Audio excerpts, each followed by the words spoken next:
തമിഴ്നാട്ടിൽ ക്രൈസ്തവ ദേവാലയങ്ങൾക്കും സ്ഥാപനങ്ങൾക്കുമെതിരെ അതിക്രമങ്ങൾ വർദ്ധിക്കുന്നു.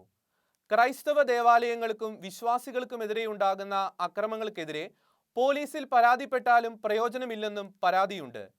കഴിഞ്ഞ ദിവസം നാഗപട്ടണത്തിന് സമീപം തിട്ടഞ്ചേരിയിൽ പെന്തക്കോസ്ത് വിഭാഗത്തിന്റെ ആരാധനാലയം അജ്ഞാതർ തീവെച്ച് നശിപ്പിച്ചിരുന്നു. യേശു നമ്മോടൊപ്പം എന്ന വിഭാഗത്തിൽപ്പെട്ട പെന്തക്കുസ്ത വിശ്വാസികൾ ഉപവാസ പ്രാർത്ഥന നടത്തുന്ന ആരാധനാലയത്തിലാണ് അജ്ഞാതർ തീയിട്ടത്.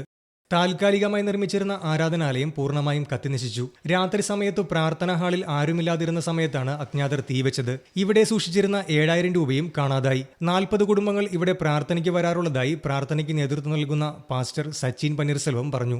പോലീസിൽ പരാതി നൽകിയെങ്കിലും നിയമപരമായി മുന്നോട്ടു പോകാൻ താൽപ്പര്യമില്ലെന്നും അദ്ദേഹം വ്യക്തമാക്കി. 4 വർഷം മുമ്പാണ് ഇവിടെ പള്ളി താൽക്കാലികമായി നിർമ്മിച്ചത്. അതേസമയം അക്രമം ഒറ്റപ്പെട്ട സംഭവമല്ലെന്നാണ് കണക്കുകൾ സൂചിപ്പിക്കുന്നത്. കഴിഞ്ഞ ഒരാഴ്ചയ്ക്കിടെ തമിഴ്നാട്ടിൽ 4 പള്ളികൾക്കു നേരെ അക്രമം നടന്നിരുന്നു. ക്രൈസ്തവ ദേവാലയങ്ങൾക്കും സ്ഥാപനങ്ങൾക്കുമെതിരെ 2018 ഇന്ത്യയിൽ നടന്ന ചെറുതും വലുതുമായ 477 അക്രമങ്ങളിൽ 67 നടന്നത് തമിഴ്നാട്ടിലായിരുന്നു. എന്നാൽ സംസ്ഥാന സർക്കാരും പോലീസും ഇത് കണ്ടില്ലെന്ന് നടിക്കുകയാണെന്ന ആക്ഷേപവും ശക്തമാണ്. ഷെയ്ക്കാന ന്യൂസ് ബ്യൂറോ, ചെന്നൈ.